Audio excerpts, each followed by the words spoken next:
Assalamu alaikum rahmatullahi wa barakatuh. Peace be upon you and the mercy and blessings of God. I wanted to share that Jesus Christ, peace be upon him, was not the only one to raise the dead, heal the lepers, and make the blind see. He was not the only one to do that. As a Muslim, we believe that miracles come from God and God alone. God handpicked certain people called prophets that he sends into this world to teach people, to bring them back to the worship of one God. He empowers these prophets to perform miracles and wonders.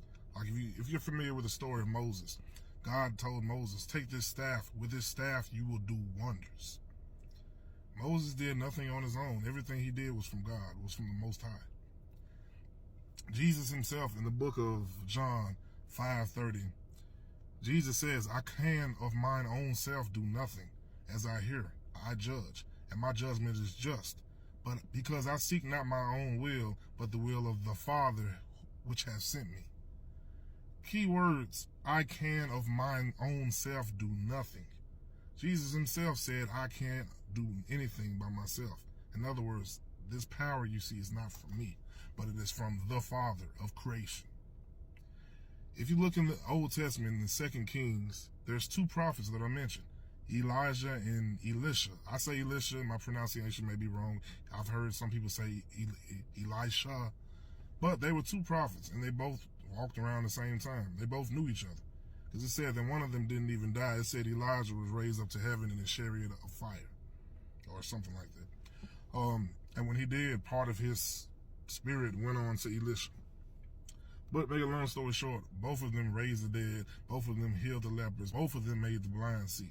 Matter of fact, when Elisha died, his bones revived the dead.